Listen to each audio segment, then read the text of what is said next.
والصلاة والسلام على سيد المرسلين وعلى آله وأصحابه أجمعين أما بعد فأعوذ بالله من الشيطان الرجيم بسم الله الرحمن الرحيم ولا تحسبن الذين قتلوا في سبيل الله أمواتا بل أحياء عند ربهم يرزقون آمنت بالله صدق الله العظيم الصلاة والسلام عليك يا رسول الله وعلى آلك وأصحابك يا حبيب الله الصلاة والسلام عليك يا نبي الله وعلى آلك وأصحابك يا نور الله بحمدہ تعالی بعد تراویح تاریخ اسلام کا عظیم باب غزوہ احد کا بیان جاری و ساری ہے، سماعت فرمائے۔ نبی کریم رؤوف الرحیم علیہ الصلاۃ والتسلیم اللہ تبارک و تعالی کے پیغمبر ہیں۔ ایک پیغمبر اور ایک دنیاوی بادشاہ میں بہت بڑا فرق ہوا کرتا ہے۔ بادشاہ کا مقصد یہ ہوتا ہے جنگ سے، لڑائی سے، کہ اس ملک کے رہنے والوں کو اپنا ماتحت بنایا جا سکے اور اس ملک کی زمین و جائیداد پر اپنا قبضہ کیا جا سکے، جبکہ پیغمبر کے جہاد اور جنگ کا مقصد یہ نہیں ہوتا۔ اس کا مقصد یہ ہوتا ہے کہ جو لوگ اخلاقی اعتبار سے راہ راست سے ہٹے ہوئے ہیں، کردار کے اعتبار سے جو بھٹکے ہوئے ہیں، یا عقیدے کے اعتبار سے جنہوں نے ایک اللہ وحدہ لا شریک کی عبادت کو چھوڑ کر چند معبودوں کو پکارنا اور عبادت کرنا شروع کر دیا ہے، ان کو صحیح راستے پر لانا پیغمبر کا مقصد ہوتا ہے۔ اسی وجہ سے پیغمبر کو اگر اللہ عز و جل کے اس پیغام کو پہنچانے کے لیے جب ظالمین اور مشرکین کی طرف سے پہنچانے میں اگر کوئی آڑے آتا ہے اور پھر وہ پیغمبر اسلام یا اللہ کے اس پیغام کو مٹانے کی بزور اور طاقت کے ذریعے اور تلوار کے ذریعے اس پیغام کو روکنے کی کوشش کرتا ہے، تو بسا اوقات اس ظالم کے ظلم کو ختم کرنے کے لیے تلوار اٹھانے کی بھی ضرورت پیش آتی ہے۔ اسی کو جہاد کہا جاتا ہے۔ اللہ کے محبوب صلی اللہ تعالی علیہ وسلم نے جنگ احد سے پہلے، جبکہ دونوں لشکر آمنے سامنے ہو گئے اور صحابہ کرام کی صفیں ترتیب پا گئی اور ابھی جنگ کی شروعات نہیں ہوئی تھی، اس سے پہلے اللہ کے محبوب صلی اللہ علیہ وسلم نے اپنے صحابہ کے درمیان ایک عظیم الشان خطبہ ارشاد فرمایا، جس سے آپ پتہ لگا سکتے ہیں، دنیا پتہ لگا سکتی ہے کہ پیغمبر اسلام کا مقصد جنگ سے صرف اور صرف امن ہوا کرتا ہے اور ظلم کا خاتمہ ہوا کرتا ہے۔ اللہ کے محبوب صلی اللہ تعالیٰ علیہ وسلم نے تاریخ ساز خطبہ ارشاد فرمایا جو آپ کے ہادی برحق ہونے کی دلیل ہے۔ ارشاد فرمایا، یا ایھا الناس اوصیکم بما اوصانی اللہ تعالی بہ فی کتابہ من العمل بطاعتہ والتناہی عن محارمہ۔ ارشاد فرمایا کہ اے لوگو، میں تمہیں اس چیز کی وصیت کرتا ہوں، اس چیز کا حکم دیتا ہوں جس کا حکم اللہ تبارک و تعالیٰ نے مجھے عطا فرمایا ہے اپنی کتاب میں، یعنی اللہ تبارک و تعالیٰ کی فرما برداری کرنے کا اور اس کی نافرمانیوں سے رکنے کا میں تمہیں حکم دیتا ہوں۔ اور ایک بندے کے لیے یہی کامیابی ہے کہ وہ اپنے پیدا کرنے والے کا حکم مانے اور جس چیز سے اس نے منع کیا ہے اس سے رک جائے۔ پھر ارشاد فرمایا، انکم اليوم فی منزلی اجر و ذخر لمن ذکر الذی علیہ، آج تم اجر اور ثواب کے مقام پر کھڑے ہو، جس نے اپنے اس مقام کو یاد رکھا، ثم وطن نفسہ لہ علی الصبر والیقین والجد والنشاط فإن جہاد العدو شدید کریہ قلیل من یصبر علیہ۔ پھر ایک لیڈر اور ایک سپہ سالار اپنے ساتھیوں کو جو ثابت قدمی اور ہمت کی جو دعوت دیتا ہے، وہ دعوت نبی کریم صلی اللہ علیہ وسلم نے ارشاد فرمائی۔ سب سے پہلے تو فرمایا کہ اس جہاد سے تمہیں کیا فائدہ ہوگا، تو فرمایا کہ آج تم اجر و ثواب کے مقام پر کھڑے ہو، کہ اس کا بدلہ اللہ تبارک و تعالیٰ تمہیں بہترین اجر کی شکل میں عطا فرمائے گا۔ اور پھر اس نے اپنے نفس کو صبر، یقین، جہد مسلسل اور خوش دلی کا خوگر بنا لیا، جس نے اس کو ضرور یہ اجر و ثواب عطا کیا جائے گا۔ کیونکہ دشمن سے جہاد کرنا بہت مشکل کام ہے، کم لوگ ہیں جو اس صبر آزما مرحلے پر ثابت قدم رہتے ہیں۔ ثابت قدم وہی رہ پاتا ہے جسے یقیناً اللہ تبارک و تعالیٰ اس کو ثابت قدمی عطا فرمائے، ورنہ دنیا کی خواہشات اور دنیا میں جینے کی خواہش کس کو نہیں ہوا کرتی۔ اس لیے اللہ کے محبوب نے فرمایا کہ کم ہی لوگ ہوتے ہیں جو اس پر ثابت قدم رہتے ہیں۔ الا من عصم اللہ تعالی رشدہ، بجز ان لوگوں کے جنہیں اللہ تعالیٰ سیدھے راستے پر پختہ کر دیتا ہے۔ جس کو اللہ تعالیٰ سیدھے راستے پر پختگی عطا کرتا ہے وہی اس پر ثابت قدم رہتے ہیں۔ فإن اللہ تعالیٰ مع من اطاعہ، بے شک اللہ تعالیٰ اسی کے ساتھ ہے جو اللہ کی فرما برداری کرتا ہے۔ وإن الشیطان مع من عصاہ،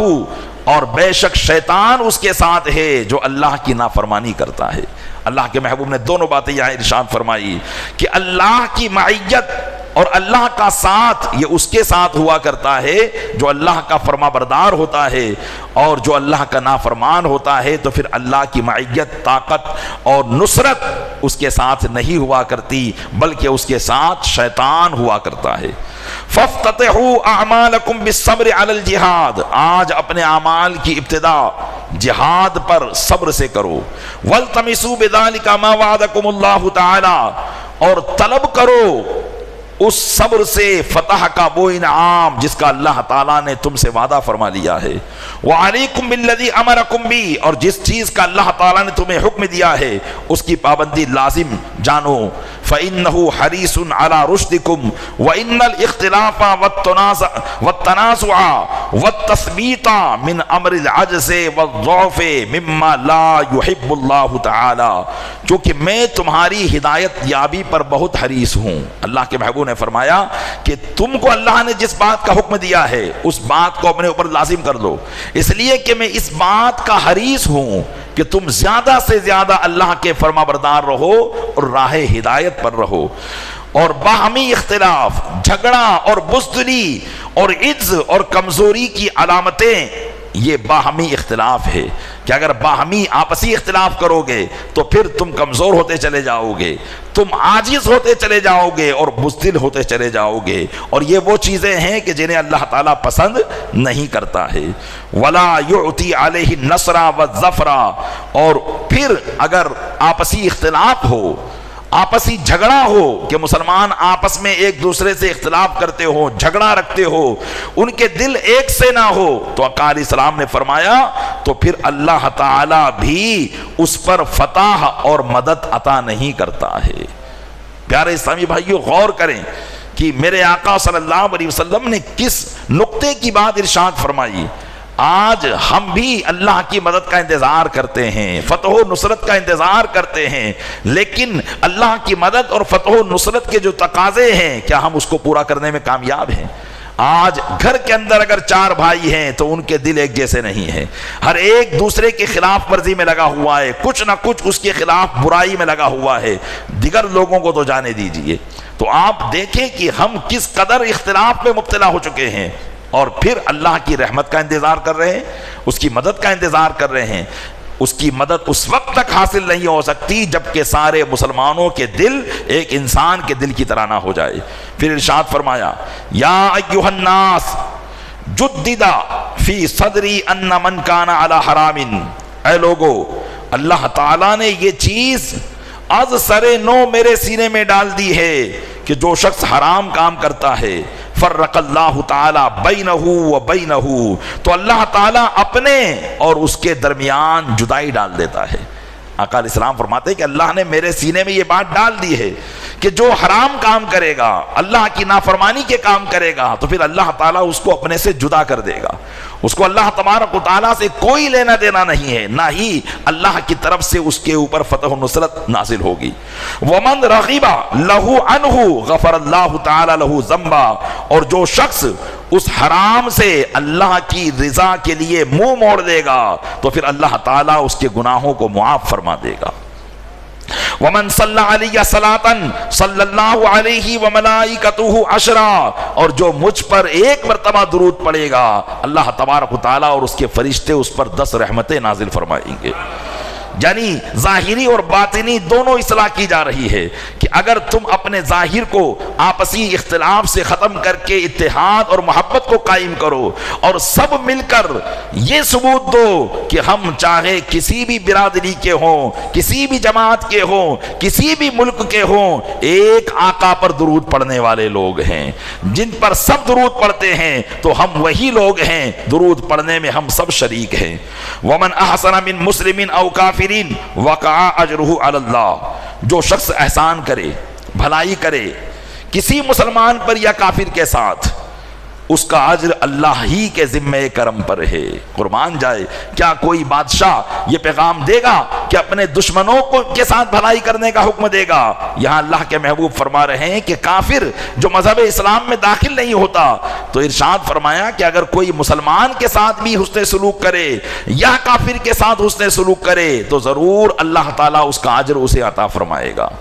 فی عاجل دنیا و عاجل آخری ہی، یعنی دنیا میں بھی اسے عطا فرمائے گا اور آخرت میں بھی عطا فرمائے گا۔ ومن کان یؤمن باللہ والیوم الآخر فعلیہ الجمعۃ الا صبیا او امرأۃ او مریضا او عبدا مملوکا، جو شخص اللہ پر اور آخری دن پر ایمان رکھتا ہے تو اس پر جمعہ فرض ہے، بجز نابالغ بچے کے، عورت، بیمار اور غلام کے، کہ عورتوں پر، نابالغ بچوں پر اور غلاموں پر جمعہ فرض نہیں ہے، لیکن جو اللہ اور آخری دن پر ایمان لاتا ہے اس مرد پر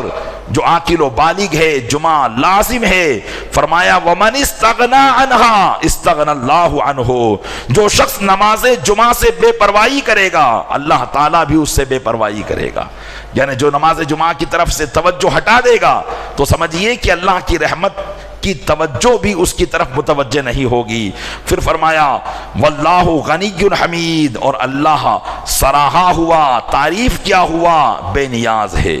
ما عالم من عمل يقربكم الى الله تعالى الا وقد امرتكم به ولا عالم من عمل يقربكم الى النار الا وقد نهيتكم عنه۔ ارشاد فرمایا کہ جو عمل میں جانتا ہوں تمہیں اللہ کے قریب کر دے مگر میں نے تمہیں اس کو بجا لانے کا حکم دے دیا ہے۔ یعنی ہر وہ عمل جو تمہیں اللہ کے قریب کر دے گا، ہر اس عمل کو میں نے تمہیں بتا دیا ہے، اور ہر وہ عمل جو تمہیں جہنم کے قریب کر دے گا وہ عمل بھی میں نے تمہیں بتا دیا ہے۔ یعنی فرماتے ہیں کہ نیکی کے راستے بھی میں نے تم کو بتا دیے اور برائی کے راستے بھی بتا دیے۔ کون سے راستے سے تم اللہ کے قریب ہوگے وہ راستے بھی ہم نے تم کو بتا دیے، اور کس راستے سے تم جہنم کی طرف چلے جاؤ گے وہ راستے بھی ہم نے تم کو بتا دیے۔ وَأَنَّهُ قَدْ نَفَسَ فِي رُوحِ الروح روح الامین انه لن تموت نفس حتى تسترتفی اقصا رزقها لا ينقص منه شيء۔ ارشاد فرمایا میرے دل میں جبریل امین نے یہ بات ڈال دی ہے کہ کوئی آدمی اس وقت تک نہیں مرے گا جب تک کہ اپنے رزق کا آخری لقمہ بھی پورا حاصل نہ کر لے۔ یعنی اللہ تعالیٰ نے اس کی قسمت میں جتنا رزق لکھا ہے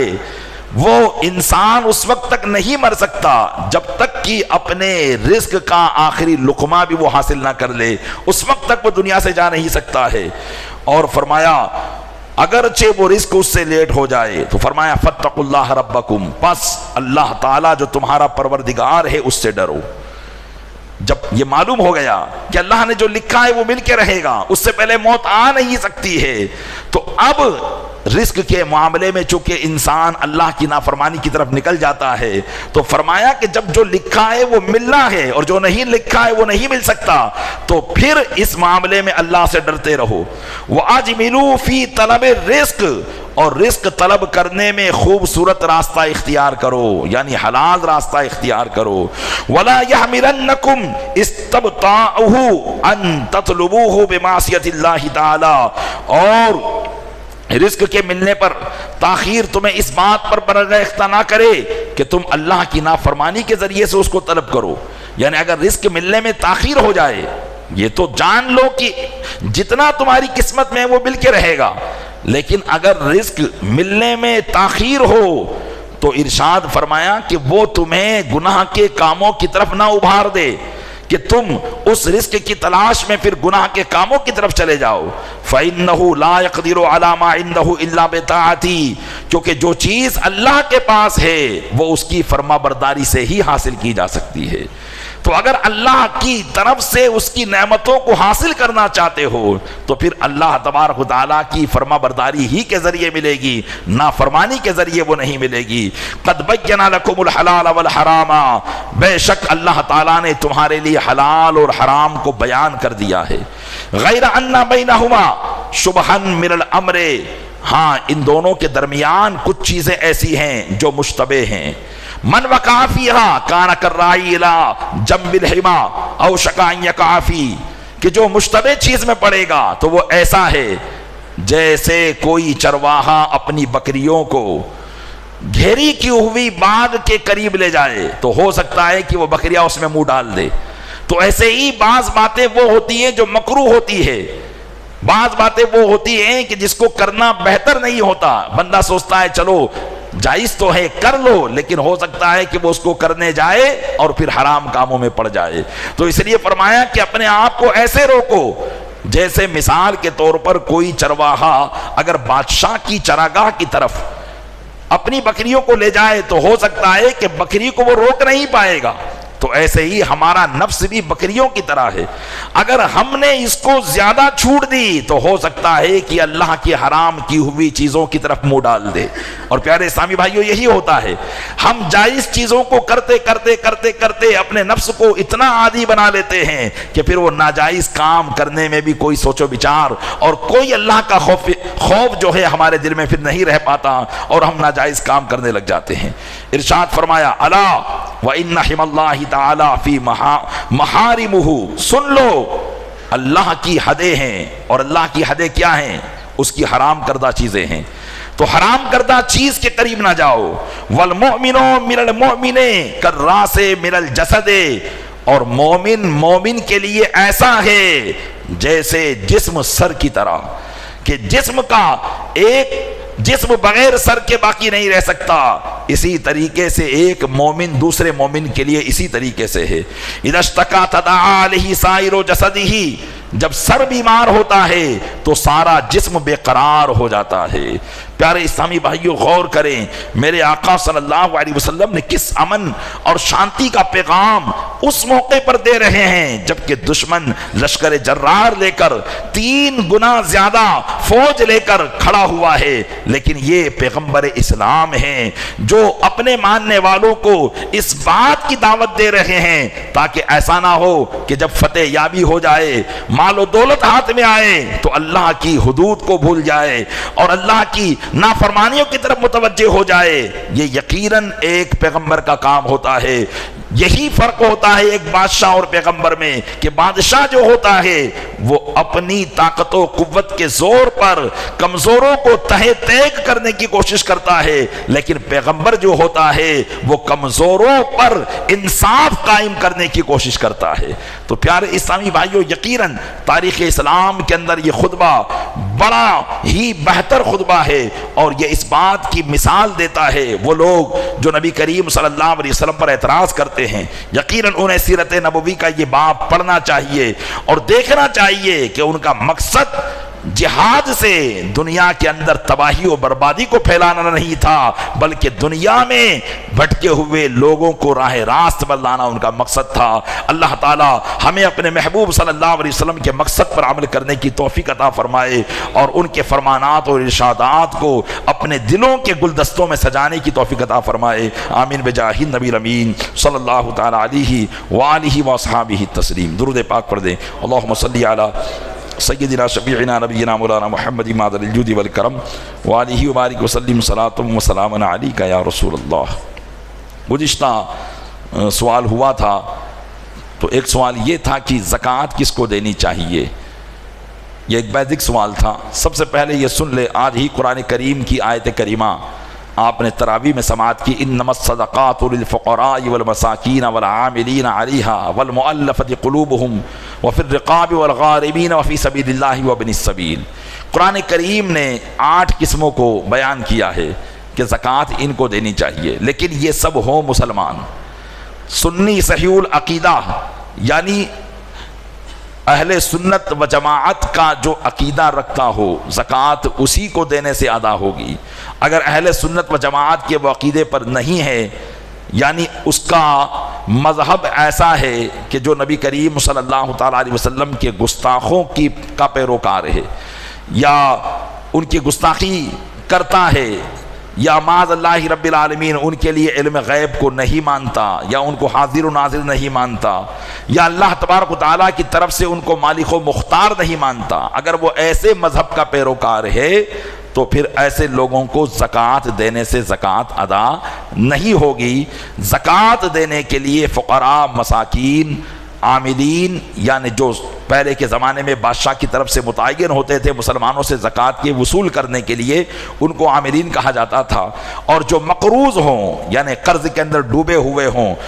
ان کے لیے بھی زکوٰۃ دی جا سکتی ہے، اور جو قید میں ہو قید سے چھڑانے کے لیے بھی اس میں زکوٰۃ کا استعمال کیا جا سکتا ہے۔ بہرحال اس کی ایک لمبی تفصیل ہے، بیسک یہی ہے کہ زکوٰۃ مسلمان کو دی جائے گی، سنی صحیح العقیدہ کو دی جائے گی۔ دوسرا سوال کچھ ذہن سے نکل گیا ہے، اگر وہ سوال کرنے والے موجود ہوں تو ایک بار پھر دہرا دیں۔ جی ہاں بولیے۔ ہاں انہوں نے سوال یہ کیا تھا کہ بعض درگاہوں پر کچھ گھوڑے چھوڑے جاتے ہیں۔ دیکھیے یہ جو رسم یا رواج ہوتی ہے اس کا شریعت سے کوئی تعلق نہیں ہوتا، شریعت مطہرہ بالکل صاف ہے، اس نے واضح اور بیان کر دیا ہے۔ کسی مزار پر یا درگاہ پر کوئی چیز ہوتی ہے تو وہ چیز اسلام کی چیز نہیں بن جائے گی، ہے نا۔ کسی بھی چیز کے لیے شریعت مطہرہ ہمارے سامنے موجود ہے، تو اس طرح کے گھوڑے وغیرہ چھوڑنے سے کوئی حفاظت نہیں ہوتی۔ ہاں اللہ و رسول چاہے تو کسی بھی ذریعے سے وہ حفاظت فرما سکتے ہیں، تو یہ طریقے جو ہیں وہ غلط ہیں، ایسے طریقوں کو ختم کرنا چاہیے۔ آئندہ کے لیے کوئی سوال کرنا چاہے تو کر دیں۔ جی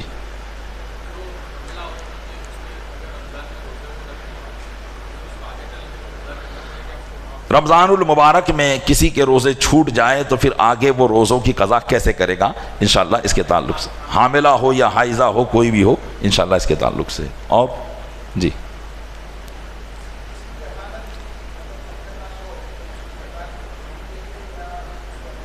امانت کی زکوٰۃ کون ادا کرے گا؟ انشاءاللہ اس پر بھی آئندہ کل جواب دینے کی کوشش کریں گے۔